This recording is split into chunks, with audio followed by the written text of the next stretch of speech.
Et son neveu, il a ajouté aussi que Nzotone est commis Mwindu Makasi. Bon, certaines personnes disent que tant que commis Mwindu Makasi, c'est cause à poison. Juge Raphaël Akoufi, mais les dossiers continuent. Il y a ce qui est à poison, parce que Ndenge ne vient pas comme Mwindu. Ce qui est à poison, au moins poison est comme on en a. Baso ba checker ba kenon ndeko Akoufi aliaki muswelo komo amabe. Allô, kaya wa santé eza misuma. Ah, katelinga lingala pour la santé à mwana. Mon fils, pour ma santé, misuma. ah, katelinga lingala. Bandeko, misuma ezali kokatela motu lingala te. Oh, ezali mitwe de santé. Oyo epesameli na bato nyonso. Employé to non employé, motu nyonso oyo akoki kaka kocontribue na mbongo mokie. Na fin du mois, po ete mokolo akobela, misunga ezwa soin na ye ya malamu na bahopitau nyonso ya minene ya République démocratique du Congo. Soki maladi na yo bakoki kotraite yango awa na Congo te, misunga akozwa charge na yo okende kozwa soin na bamboka lokola Afrique du Sud, Turquie, Suède, Russie to Inde. Kala mingi te na bamboka mosusu. Soki moto oyo misunga ezwaki charge na ye mpo na basoin, Nzambe akamati molimo na ye, misunga akosokipe na mabe korbia. Ate bandeko bazali libanda bakoki koadere bandeko na bango ya Congo po ete bazwaka soin awa na mbongo bango bazali kokoki. Na misunga ta santé c'est ta vie. Mbote mingi bandeko balandi bisika yonso bozwami à travers le monde bozwanda biso na Congo France bisweza ndeko na bino Gino Dio Kakabamba toye lisusu pour que to solo la elongo par rapport à l'actualité politique de l'ère nini eza kotambola te nini ezo simba nini eza ko simba te. Pour le moment, na République démocratique du Congo, mboko wa peza dirigé na Félix Antoine Tshisekedi Tshilombo, lelo toye na ba point mi balé auto solo na bi que ça fait partie de l'actualité. Premier point ezali par rapport il y a dossier Vital Kamerhe et consort boyebiete banzuzi bazwa koyeba na kosambisa bango mais na kati ya dossier wana le juge président oyo azalaki juge principal ya dossier oyo ndeko na biso Raphaël Yani Ovungu auti na kotika biso na butu ya lobby tokomeka kosolola parce que tolekaki même na résidence na Bandalungwa tokomeka kosola par rapport ya liwanae ndenge nini l'un de ses neveux mwana kasinde tolobana lingala à lobby et tokosola aussi par rapport ya arrestation ya Jean-Jacques Mamba et la déchéance ya Jean-Marc Kabund na chaise nae ya premier vice-président ya Assemblée nationale na osenga na bino boza ebele partout yondeko osolanda biso na Congo France tant musozana no abonné te na osengo bakisa malisu parmi nos abonnés parce que masolo osolaisé belé merci beaucoup na équipe technique Mobimba na Cordon Mouna merci na Kenzo a remonté ba image auto émission merci na Diki Dikela derrière la caméra merci aussi na Peggy Titan mon confrère oazo assisté biso awa merci na bandeko nyonso boza partout à travers le monde l'arbitre international ndeko na biso Edi Engende Edka les Kaima donc la Gazelle merci na pasteur José Kola oazo landa biso aussi depuis les États-Unis merci aussi na ndeko na biso Jean Moulumba to bandi premier point na biso. Premier point, c'est le dossier Vital Kamerhe, bandeko nyonso biso tolanda qui à travers les médias et ça là qui retransmis en direct na radio télévision nationale congolaise otobengaka la RTNC bandeko bazwa kiango na ba chaîne mususu et l'équipe partout même bino bandeko bozali banda mboka na que certains parmi vous balanda qui procès wana après procès o ezala qui première audience wana ezala qui deuxième audience babanda qui kokota na profondeur c'était pour la première fois on a côté na fond ya dossier parce que première audience c'est là qui juste identification qui est Kamere, qui est Jamal, qui est Jano et pas juge puis partie ministère public côté avocat de la République mais dossier où il y a le 25 deuxième audience et là qui côté en profondeur ya masolo question ezala ki ko uta na ministère public avocat de la République bazo poser question et avocat aussi parce que banda qui d'abord na prévenu Jamal ou yaza responsable il y a Samibo au besoin qui marchait il y a montage si je peux dire ainsi il y a 3000 maisons préfabriquées ndeko wana na ba avocat na ba pe na ko se justifier ba poser qui tant de questions aiba qui pe na ko répondre ba avocat na pe ba meka qui déjà ko défendre mais je rappelle que juste preuve du contraire ba koti na moment ya plaidoirie c'est-à-dire ko banda ko plaider pour na ka ya ba prévenir ndeko Jamal alobaki mais tu remarqué kazaki un peu agité et moi arrogance mouké banda loba je suis un vieux de 42 ans je ne suis pas un faussaire je ne suis pas un voleur j'ai été ici depuis ça fait 50 ans et tout ça là abandé ko rappeler on toujours juge na audience wana et qui soit deuxième prévenu ndeko Vital Kamerhe le directeur de cabinet à chef de l'État et la première des choses à senga ki balako PCA liberté provisoire naie parce que azan adresse et bana à Salaka baibi kaza directeur à cabinet à chaque fois juge Bozaka a besoin na bandako se présenter à senga ki liberté provisoire mais juge Otozo le lelo juge Raphaël abaki bakoy bana retraité ango après en huis clos mais abatata qui ont en huis clos baibel suna ko rejeter ango donc de Kamerhe alobaki et aussi je m'excuse na partie il y a avocat de la République tout le monde qui mettre Coco les bâtonniers parce qu'il est les bâtonniers à Baro et à Kinshasa Matete les bâtonniers Coco Kayou Dimissa moi bandé ko poser la question il était vraiment brillant Moko ezaki na moi n'habité na ko benga une compréhension comment alobai que Kamerhe azo menacer alobai que non a retumba bango Kamerhe alobai que non je suis le pacificateur nga jamais na ko tumba et ça qui moi bandé ko ba juriste ba beza ba ambiance za la bongo na ba procès mo alobi bo Moko o ya zongisi boye et là, on a qu'on soulever à Makassi vers la fin, il y a audience de part et d'autre, avocat ko senga renseignant au bakoya na audience prochaine au ekosala le 3 juin. Côté à Jamal basengi comptable musubaya batubebe baya pour que baya ko décharger Jamal. Nangina rapena bande ko baso ndabiso partout. Tant ba renseignant ou ba témoin baya par rapport à dossier X ou Y na justice. Tant ou témoin ayaka pour deux choses. Na procès ngai contre ndeko diki. Ndeko edi ngende aye alobi aza témoin na ngai. Que tangu na défi ça qui ndeko diki stylo na ngai azala ki wana comme témoin. C'est-à-dire aye pour que a chargé ndeko diki négativement et puis pour que a témoigné positivement pour nanga. Na bandeli lisusu na zui stylo nanga na pesi ndeko diki et que ndeko oya comme témoin pour nanga. C'est-à-dire tangu aya lobi ngai ndeko intel naye nazala ki wana pendant que ndeko di o kabande ko pesa diki stylo c'est-à-dire aye ko charger ndeko diki négativement et aye pour que a témoigner positivement pour nanga et côté à ndeko Kamerhe pe batanga ki bazali na besoin ba ndeko musubaya pour que baya ko témoigner par rapport ya ndeko Kamerhe o azali prévenir jusqu'à preuve du contraire et là meka ko choquer muke tant bato akoma ko senga na partie aussi ya ba avocat de la République. Tant ndeko kokoka yudi a telemi a bandi pe ko senga bato baya comme état ban témoin ou ba renseigner na dossier parce que ceux qui déjà ba cité comme dans na dossier que tant ba teka kelo ko na yo zalaki que oleka ipe na banque yo pozwa ki monnaie na kao et ça ba comme bande ko musuba otanga balobi ke ndeko cheria rao banque atanga ba comme bango bi bango pe ba kenda ozwa mbongo na banque toujours na compte ya dossier oyo ya il y a construction à maison préfabriquée. Nende kokoroka yudi aux avocats de la République. Abandi kotanga tangi kombo ya ndeko Soraya Piana il faut aya oza belle fille à Kamerhe. Atangi kombo ya madame Amida Chature Kamerhe. Oza mwasi ndeko Vital Kamerhe yepe il faut aya ko comparaître par rapport à dossier.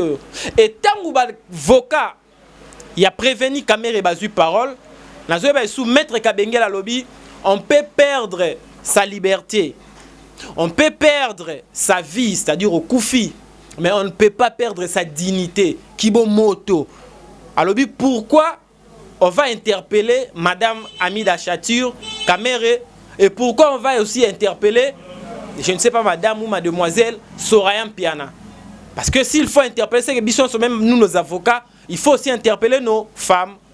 Et Ndéroko Kayou Dinangambu, avocat de la République, a répliqué, non, c'est tout à fait normal d'interpeller Madame Amida Kamere na Soraya Mpiana. Pourquoi? Parce que il y a de bordereaux bancaires ils ont la carte dossier ils ont démontré noir sur blanc que bango pe basala ki ba opération bancaire, je ne sais pas ba ko sala retrait ba ko sala dépôt, je ne sais pas na banque ba opération sala magebele, mais ya lo baki seulement bango pe basala ki ba opération bancaire et que ba bordereaux ils ont la ba combo na bango, il faut bango pe ba ya ba comparaître pour que ba poser bango certaines questions par rapport il y a dossier ndenge za kokende là. Ça dérangeait les avocats à prévenir Kamere, mais les avocats de la République, ils ont insisté, balobi, non, il faut bango baya parce que comme on a bango ils ont tanga na banque Raobank et aussi de Kocherio ancien DG à Raobank atanga ki bakombo na bango. Nde point oyo et s'il est soukela ki wana et aussi juge alobaki a signalé qui greffier a banako notifier bango a banako signaler bango de façon que na audience prochaine où le 3 juin mercredi prochain bango pe ba banako zala ba comparaître ba loba nini o bango ba yebi par rapport ya dossier oyo il y a 3000 maisons préfabriquées bana mboka politique mikolo yo na kati ya mboka mbutu eza makasi makambo ezo salama ndenge ezo salama toza na kati ya pandémie oyo ya coronavirus ezo déranger kino siko tozo mata déjà to franchir 2000 cas.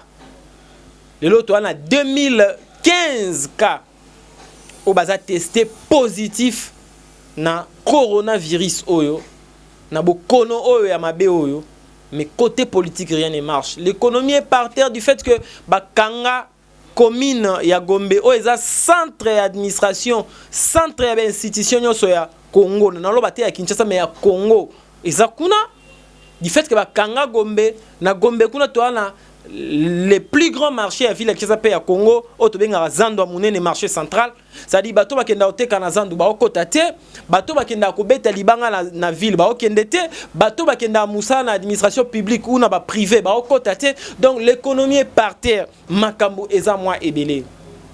Et toujours na dossier à Vital Kamerhe oyo, les juges présidents, le juge Raphaël Yani Ovungu oyo abanayi ko diriger bureau on a juge, ils étaient à 3 juge Raphaël oyo Tikibiso na yebi lisu juge Bakenga na yebi Bakenga ou Bakenda Bakenga je crois oyo azalaki na droite na et na gauche na l'autre juge il est d'ailleurs pasteur na Philadelphie, son nom m'a échappé maintenant aux Zwango tout au long de l'émission. Mais oyo azalaki principal le juge Raphaël Aouti na kotika biso Tikibiso dans quel circonstances parce que la famille balobi ke azala qui bien important bilon so bomona ke même ndenga bandé ko présider abandé ko pesa ba signe moko te ba indice moko te kaza malade. Bien sûr qu'il y a un adage qui dit toute personne qui marche disant je suis en bonne santé, c'est aussi un malade qui s'ignore. Nous tous nous pouvons avoir des maladies na kati na biso de babaka à tout temps bolobi en bonne santé mais on cause à la paix malade mais tu t'ignores que tu es malade. Mais au moins il y a aussi des indices oyo ekola que mutu azambokono que mutu nzoto za ko déranger mais ye azaki ko belate azaki bien important lundi wana et mardi aussi azalaki bien important son neveu azo témoigner que Abimi Azongi il a aussi mangé et akekola la na mwasi nae mwasi amoni que azaki ko sala ba mouvement moko un peu compliqué na mbetu comme si mutu azaki ko sentir ba douleur et tant abengi batu boya to memaye. Et pendant que bamemi ba okoma na na centre Nganda kolongwa bandal et pas na ba koma na centre Nganda na Nganda ba confirmer seulement que ndekwaza isuna bo moité ndekwa tiki biso. Et son neveu il a ajouté aussi que nzoto na ekomi mwindu makasi. Bon, certaines personnes disent que tant que muta komi mwindu makasi c'est cause à poison. Mais d'autres personnes aussi disent muta komi mwindu makasi alors bandeko ba kasin ba loba ba betie kake. Kakemoro, ce sont des choses spirituelles bien sûr.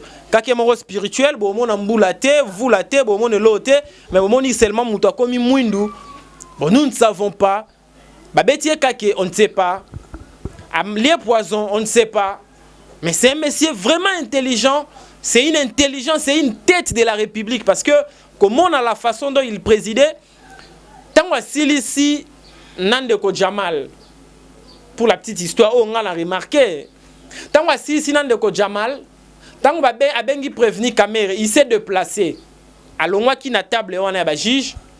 Batika les juges, Baken, on a un juge de Gomususo, un pasteur. Mais pendant un petit temps, tant que Bango Mibale Banda qui dirigeait le débat, selon moi et selon certaines personnes qui ont analysé, le débat est qui vraiment à un niveau là très élevé. Pendant ces petits moments là où il y a Télémaki. Mais quand il est revenu à Zongi na Kiti, vous sentez que c'est quelqu'un qui maîtrise très bien la matière. Tant que Zongi, la façon dont il partageait la parole entre les ministères publics, les avocats de la République et les avocats du prévenu, y compris le prévenu lui-même, Kamere, trois parties, il y a Zana Katika Tiwana, mais la façon dont Abandeko dirigeait Makambo, c'est un monsieur qui maîtrise très bien Moussala Nae. C'est vraiment une perte énorme, c'est vraiment une grande perte pour le monde judiciaire Yambo Canabiso, pour le juge Yambo Canabiso. C'est vraiment une grande perte. Que perdre Ndeko et puis comme on a à Colina nous Azana nous vraiment il avait encore une grande carrière devant lui et lelo a tiki biso we na ba condition ya boye abilité à la ligne ndenge munyo so kenda kola na molonga ni na ye et a tiki biso a tiki bana misa tout c'est vraiment très douloureux c'est par rapport à ces dossiers et certaines personnes bandeko mingi batuninga motuna toko sona ba réseaux sociaux mais le col a juge Raphaël Akoufi c'est que dossier Sili Nango va libérer Ndeko Kamere ou comment? Non. Juge Raphaël Akoufi, mais les dossiers continuent. On dit les hommes passent, mais les institutions restent. Il est l'un des juges congolais au Azaki na dossier accueilli, mais on va récomposer bureau en directoire ou en juge. On va récomposer ça. Qu'est-ce qui va se passer? Les greffiers, ndeko azana ba greffier o at komaka, hein, potolo balingala. O ya komaka makambutango batu bako samba. Ako ba récomposer bureau ba okoti juge musu ya sika. Bon lokola yenda zaki juge président non ndeko wana musu akwa ya sika. Les greffiers va faire quoi? Greffier akotanga tous les PV. Tous les comment on appelle ça, les procès verbaux en a pluriel procès verbal les procès verbaux à autant en nyonso et pas il y a juge ou ya sika ko ya ba récomposer bureau à kotangela ya abandi banda audience ya liboso abandi d'abord nanu na ba PV o esalamaki na niveau ya parquet ya matete ba yoka ndeko Kamere atangi ba PV wana atangi ba PV pe bayoka kindeko Jamal et puis ayo dans la première audience atangi les deuxième audience de façon que le nouveau Oyakoti a s'imprégné dans toutes les matières oyo ezana dossier oyo na procès ya Kamere et consort et tango ayoki yango ayebi yango azui ba dossier nyonso et à koti sikoyo à la musique à koti à l'ambiance à bandi sikoyo procès ndengeke donc bande konyo sobo se poser la question ba osala ndenge nini est-ce que Kamere comme directement condamné est-ce que ba libérer Kamere est-ce que dossier silino juge Raphaël azamwana mboka auto le lati sikoyo c'est une grande perte à Tikibiso siko ba ko récomposer bureau ba ko tia juge ya sika et juge wana ya sika koya greffier a otangela ba procès verbaux nyonso makambu ndenge dossier bandaki ndenge ministère public afundaki ndenge Kamere asambaki mukwa liboso ndenge Kamere asambaki na parquet ndenge Kamere eko samba na audience amibale ndenge Jamal asambaki na parquet asambi na audience amibale ti tokoma na audience oya misatu et makambu ekobi. C'est un peu ça ce qui se passe dans le dossier Ndeko Vital Kamere, dossier et katanité, dossier ezokoba les hommes passent, les institutions restent. Il n'était pas les seuls juges, Ndeko Raphaël, juge Mousoubaza, dossier, mais c'est très douloureux. Et ça la passe, makasi, ça nous dérange. Ndeko Atiki Biso, Azala Kinan, Tozaki na la bosenga na ye, Aosala Musala Malamu, Azala Mayele, Atiki Biso na ba condition, Atiki Biso, on ne sait pas. Tozo Zela, test Oyeko Salama na niveau ya centre Nganda, Bapé sa résultat. Qu'est-ce qui s'est passé réellement? Mais sur Kake, c'est spirituel. Quand quelque chose est spirituel, sur le plan il y a médecine ou nanani ba obimisa résultat mon côté. Et là le roi Moutou ba boakeli mbasu, et là le roi Moutou ba boakeli mauvais sort de baloba en français. Ba boakeli mauvais sort, tabo memie na hôpital, tabo memie na centre o ezali na éviter le pli o bazana ba spécialiste dans domaine nini. Mauvais sort ba mona rangote. Mais ce qui est poison, parce que ndenge ne vient dans comme mwindu. Ce qui est poison, au moins poison est comme monana. Ceux qui checker ba kenon ndeko akufi aliaki musuelo komo amabe yango memie na liwa. Mais so aliaki lo komo amabe aliaka ngo wapi. Nanya pesa ki yango. Ce sont des questions, et ça ensemble de questions que se poser. C'est vraiment triste et ça pas si ça dérange, les autres déranger biso to perdre kabande koboye. Na ba condition ya boye prosio mo kilimo mbezo landango en tout cas Ndeko Raphaël yani Ovungu, que la tête de nos ancêtres que la terre de nos ancêtres te soit douce et légère, paix à ton âme na musala malamu osali po na république nzamba yambayo vraiment. Et ça pas si ça nous dérange, et ça vraiment pas si somoni na lupango pas na niveau batu baolela na ba voisin na ba voisine na bana quartier na famille na ye batu nyonso ba kolela elenge mobali oyo Ndeko Raphaël, et ça pas si makasi. Passons directement à notre deuxième dossier. Notre deuxième dossier, c'est-à-dire c'est par rapport à l'arrestation de l'honorable Jean-Jacques Mamba Kabamba, élu à MLC na circonscription à Lukunga, à la ville province à Kinshasa.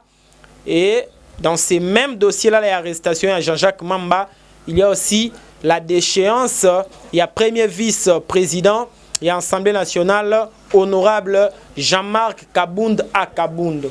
Qu'est-ce qui s'est passé réellement? Nous sommes samedi, vers 10h du matin, Bandeko Baye, baye na lupango ya Ndeko Jean-Jacques Mamba na Delvaux, baye kozwaye na mandat d'amener et outil na cour de cassation. Qu'est-ce qui s'est passé? Nanya tindi mandat d'amener wana. Oui, procureur na cour de cassation. Pourquoi? Parce que Jean-Jacques Mamba aza auteur ya pétition oyo ekwe ici, parce que sinon le baté linga yoko ça, mais oyo ekwe ici Ndeko Jean-Marc Kabound. Na kati ya pétition là, qui dit d'abord les règlements d'ordre intérieur. Pour que membre moko ya bureau akoya, il faut récolter 1/10 ya ba signature ya Assemblée nationale. Assemblée nationale est composée de 500 députés. C'est-à-dire 1/10 ya 500 et 50 députés. Mais Jean-Jacques Mamba est allé au-delà, a récolté jusqu'à 62 signatures. Mais parmi les 62 signatures, il y a 4 personnes, 4 députés nationaux. Bango balobi ke ba signé te, mais ba kamwe ba kombo na bango eza na kati ya liste ya Jean-Jacques Mamba na ba signature na bango. Na fungoli parenthèse mo rapidement. Jean-Jacques Mamba a salaki émission mon Top Congo le même samedi, émission qui enregistrée vendredi mais qui diffusée samedi. Ba poser question par rapport à 4 députés oyo bazolo bake ba kombo na bango se retrouver dans pétition na ba signé quitté. Qu'est-ce que Jean-Jacques Mamba a dit comme réponse? Alors il y a pesa ki ba liste na ba président ba groupe parlementaire. Ba président ba groupe parlementaire ba kena ba liste wana na niveau ya ba groupe parlementaire na bango. O bango ba sala ki na bango ya ebité amoni seulement ba réponse et ba liste et na ba signature. Non. C'est irresponsable.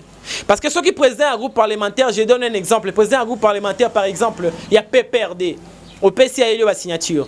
Il faut y aller à la signature, il y a Batouana. Il ne faut pas aller ballon que non, à peut-être. Ou alors, ceux qui auraient la signature à Moutou, appellent ça que procuration. Ceux qui Moutou appellent procuration, ceux qui n'ont pas dit qu'on appelle procuration, Nandeko Kenzo. Non, on le très bien. Dès qu'on appelle sur procuration, il faut signer comme PO. PO, c'est-à-dire ngana pesio pour ordre de Yandeko X ndena signé. Nakangi parenthèse wana. Les 4 députés nationaux, na quelques combos na bango. Il y a le député Simon Piana. Simon Piana aza député à INC. Yenda kenda ko funda la cour de cassation à l'obi que y a signé qui était Jean-Jacques Mambache kombo na ye. Les premiers députés. Et puis il y a un autre député Yazaki na Lubumbashi. Alobi na tinda ki mutu a signé la kombo na ngai te na pesa ki mutu procuration te. Comment ba ki re signer la kombo na ngai? Je vais chercher son nom. Lui qui était à Lubumbashi. Alobi na pesa ki mutu comme nani comment procuration te pour que akende ko signer la place na nga. Qui a signé à ma place? Et des autres députés bango bakangami na moment oyo ya confinement de bakangi ba frontière, ils sont en Europe. Bakangami na Europe kuna. Bango pe à l'air grande surprise bayoki ke ba kombo na bango ezawana. Mais to fa na likambu ya ndeko Simon Piana.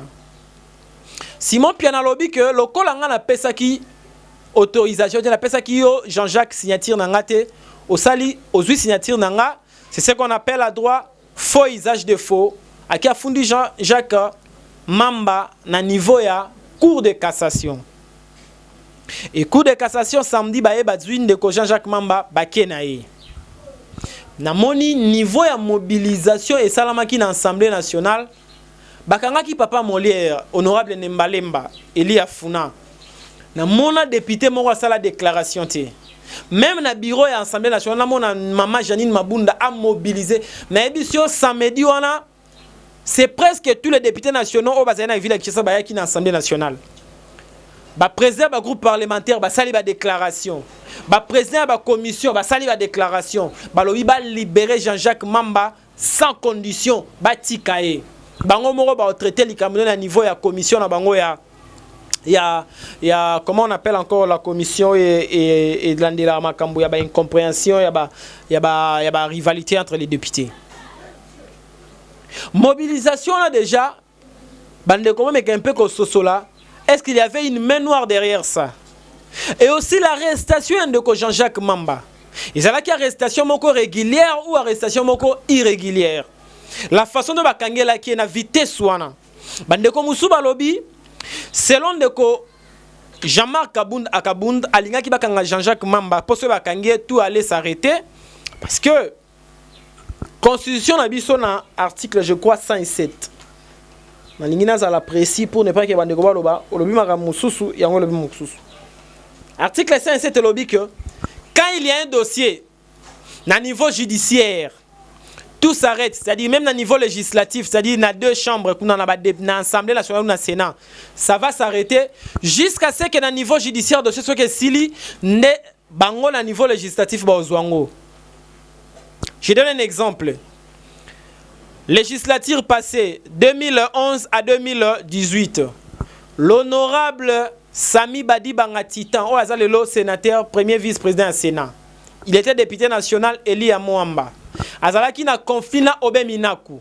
Afundaki Obeminaku à l'époque na cour constitutionnelle, na bureau na Mobimba. Mais qu'est-ce qui s'est passé?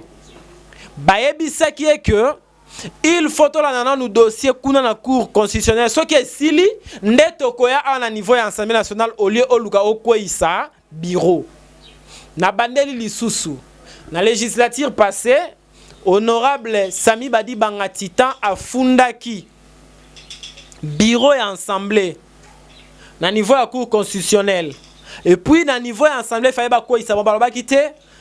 D'abord, cour constitutionnelle, s'il ça avant la législative, parce que la constitution est claire, ce qui dossier est allé pendant, na niveau ya judiciaire, il faut judiciaire et s'il ça avant législative et zoa. Je ne dis pas que judiciaire est allé coller à législative, mais à notre grande surprise, le lundi soir, Mme Mabunda a convoqué plénière. Déjà président de la République, dans les irrégularités, est-ce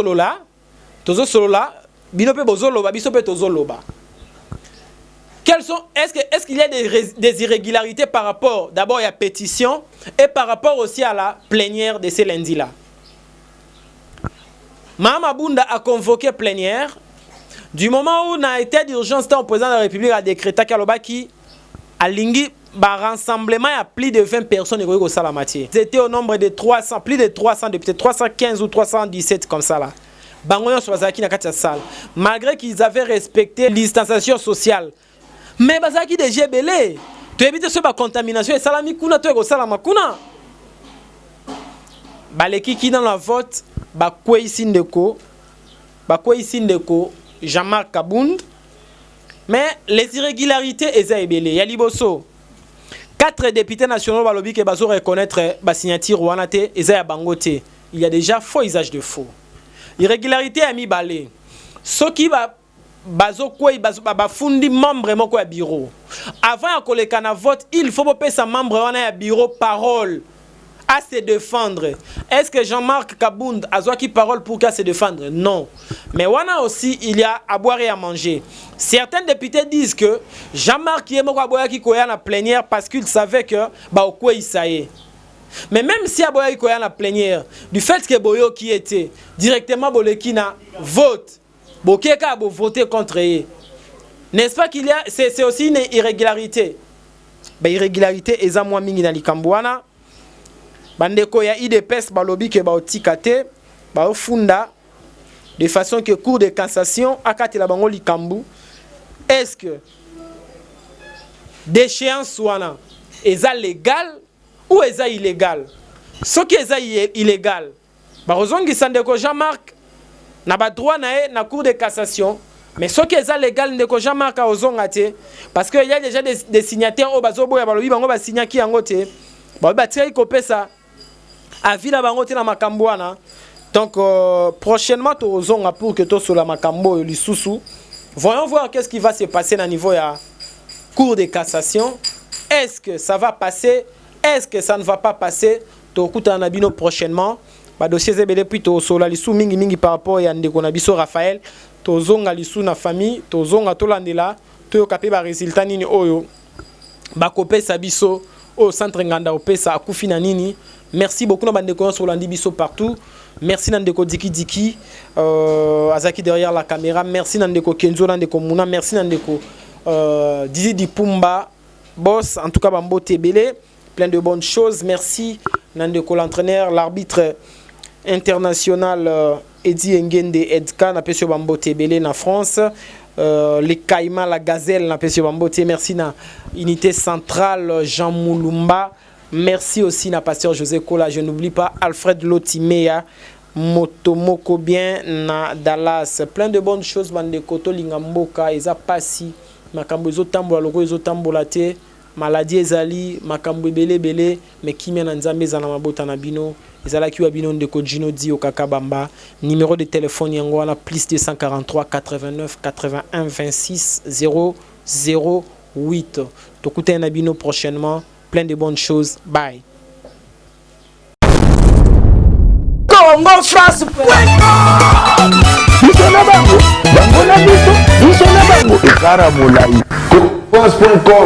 Site ya Kolo Masolo ya danger, Masolo ya kitoko. Congo France.com